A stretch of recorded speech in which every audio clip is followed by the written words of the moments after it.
Hello kabayan! So pang take 3 to na video ko for marami kasing nagpi-PM sa akin kung bakit ko na yung buong journey ko from do it yourself or DIY na tourist visa up to student visa. So, ito yung timeline muna, no? Para alam nyo talaga, yung nag-start ang journey ko was 2022 talaga. So, nag-research ako, nag-ano ako kung ano yung pathway, ano yung everything na sinasabi nila. So, nung 2022, sabi ko ayoko mag-agent or agency kasi more or less 50k, 70k, may iba pa 100 plus. So I can do it naman in my own. Confident naman ako na magagawa ko yung lahat ng application. So I'm doing it in Tagalog kasi marami akong mga friends din sa Manila, no, mga followers ko din. So lalo na yung mga naging friendship ko sa Manila na almost 15 years kasi ako, but originally, I'm from Mindanao. Bisayang dako gid ko, but I have to speak Tagalog para maintindihan din ng ibang Tagalog ko na ng Australia journey. So, my journey was nag-start ng tourist visa. So, I lodged my tourist visa after 3 days na approve. And then, suddenly, nag-decide din kami na i-process na yung tourist visa ng dependent ko. So, me first. So, nung na-approve na, I'm confident naman na ma-approve yung visa ko, na tourist visa. I just do it DIY. So, syempre, andun lahat. Kailangan ma-justify mo yung purpose mo, ma-attach mo yung mga relevant documents. Kasi kahit hindi yan documents na hinahanap dun, hindi din ma-approve. Kahit marami ka pang documents ko hindi naman relevant, hindi talaga ma-justify ang buong genuine application mo, no? So from tourist visa, ang application ko after nun approve na, and then syempre nag-work pa ako doon that time sa Department of Tourism. So nag-start ako na noong June 2023, 3 days lang na-approve na yung tourist visa. And then after that, syempre, naka 1 year na ako sa Department of Tourism noon. And then, mga month of August or mga July, nag-resign na ako. And then, syempre, wag ka muna mag-resign not unless kung approve na yung visa mo, no? So yun yung ano ko. So, dumating ako dito sa Australia September 13. So, ang ibig sabihin yan, from tourist visa to student is magiging onshore student na ako. Yan yung onshore kasi andito na ako. So, magkakaroon ka lang ng bridging visa ang tawag nun, from tourist visa. While waiting sa student visa mo, naka-bridging visa A, kanyan ang tawag. So, nung nag-ano na ako, naka 3 months, September arrive, no? September 13, 14, 15, September, October, November, December. Dapat December 13, magti 3 months. So, kailangan either, dalawa lang yung choices niyan. You have to lodge student visa or pwede kang mag-exit then tapos balik kasi multiple entries. So, buti na lang hindi kami nag-exit kasi that time napakahigpit na pala ng mga pangyayari. So, buti na lang nakapag-lodge kami December. Ang pinili ko mag-lodge ng December is December 8 para lucky numbers according to Feng Shui. So, hindi naman tayo in-check or what, pero wala namang mawawala kung magla-lodge tayo doon sa mga lucky numbers ng mga Feng Shui or ng mga Chinese emirate. So, noon, it wasn't easy, pero nagawa ng paraan. Ang syempre initial tuition fee mo, nag-research ako ng school, ako yung nag-enroll sa sarili ko, ako yung naghanap ng school na para sa akin. So, syempre you have to align your background sa Pilipinas at saka yung experiences mo. So, ang nangyari, graduate ako sa Philippines ng Bachelor of Science in Tourism Management. And then, 2015, and then nag-work ako sa casino admin no 2015 to 2019. So, meron siyang gap ang tinatawag. So, you have to fill the gap pa rin dyan. So, pero that time, meron akong nakitang GTE writer, no? Kasi kuripot ako. So, naghanap ako ng mga GTE writer. So, dati GTE ang tawag, no? Genuine Temporary Entrant. Ngayon, GST na ata. Basta same lang naman yun, wala nang pinagbago. So, parang mag-MMK ka pa rin sa purpose mo dito. So, nung na-research ko sa mga GTE, meron akong na-inquire 10,000, 7,000, 5,000, 3,000. But luckily, meron akong nakita na very affordable. So, ang ano ko was, okay lang ipapolish din naman yan. So, ipapolish. So, para ma-hanay lang bitaw, para maano lang, ano yung buong story ko. So, buti na lang. So, sa mga gustong malaman kung sino yung GTE writer ko or GST, sa gusto nyong magpaano, just let me know. Comment down below lang para mabigyan kita. IPPM ko sa'yo. Just PM mo lang. Ay, pag-comment ka lang dyan, tapos IPPM ko sa'yo kung sino yung gumawa ng GTE ko. Don't worry kapag nakita. Pag sinabi mo na galing sa page ko, bibigyan kanya ng discount.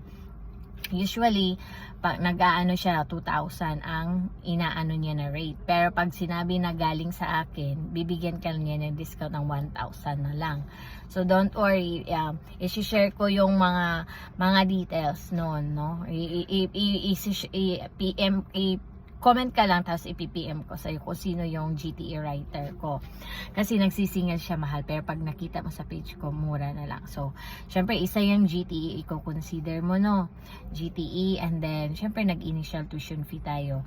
So, ano pala, ang gagastusin pala kapag onshore student is much lesser than offshore. Tapos, maraming factors, no? So, later ko na i-detalye ko ano ang advantage at disadvantage sa onshore at saka offshore student. So, ang nangyari, onshore ako. So, naghanap ako ng school. So, ano na ako na ang ginawa namin is from Diploma of Leadership and Management, and then later on ako na from internal arrangement na lang na magkukuha ako ng Civil Construction and Design.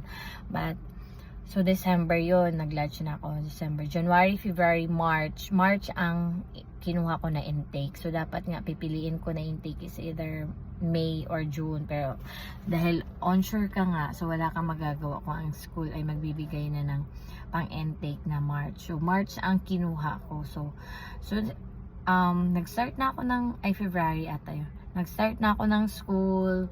So, until 3 months at February, March, April, May, June. Almost June kasi nga ng almost 9 months na finalize yung student visa ko. So kapag naka-approve na yung visa mo pala, guys. For example, approved na. Meron kang binigyan ng 2 years. Kapag mag-shift ka to other course, make sure same school lang, no? Same school, align with your background, align with your experience doon. Kasi nga, yung Diploma of Leadership and Management, wala siyang pathway.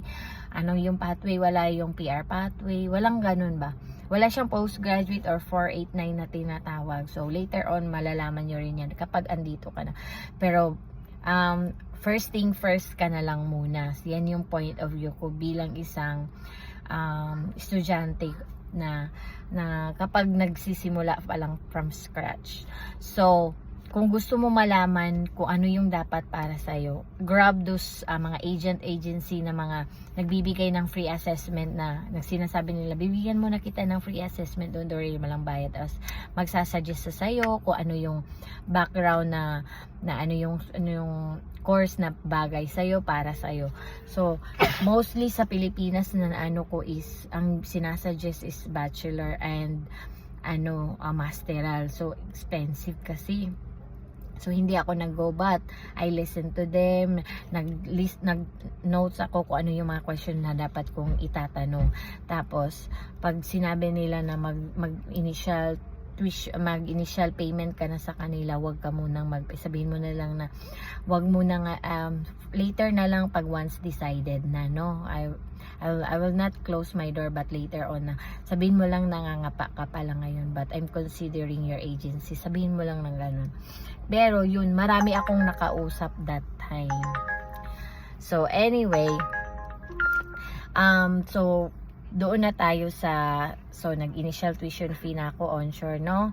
Initial tuition fee, ang initial tuition fee ko ay aabot din yun ng mga nasa, siguro mga more or less, let's say 100,000 peso.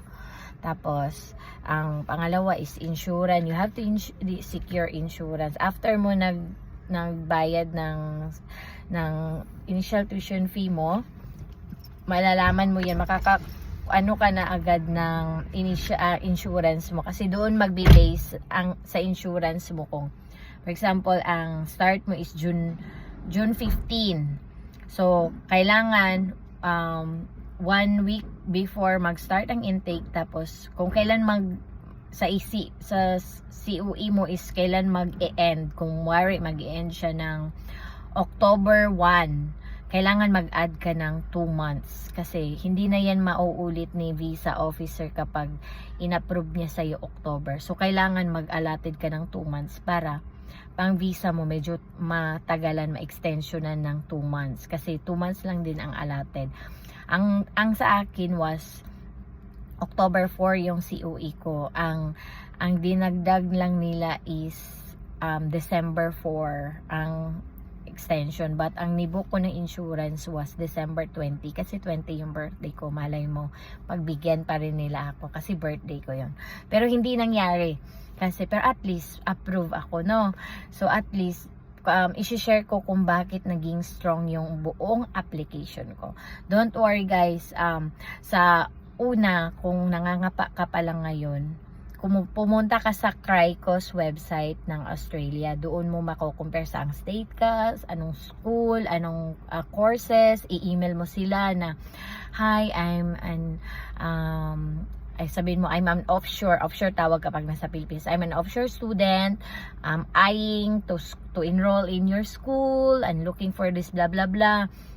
I-ano mo na lang na willing to take intake ganito, how much is the initial tuition fee, ganun yung ano ko guys. Ang dami kong school na pinag-enrollan ko nung nasa Pilipinas pa ako, na hindi naman enroll, pero yung alam mo yung in-interview ka na, kasi may mga process sila, may interview, pero you have to ask the school na, can I process my student visa in my own, can I do it in my own? Pag meron kasi may school na hindi sila pumapayag na you can lodge it after nila ma-issue yung COE mo, kailangan kang mag-ano sa affiliated nilang agency. May ibang school naman mag-yes na you can do it in your own, parang blah blah blah, pero na-realize ko it's better onshore student. But for now, as of this coming July 1, 2024, hindi na allow ang parang kumbaga mag-aano ka sa from tourist visa to student visa. I'm not sure kung bakit sobrang naghigpit sila, kasi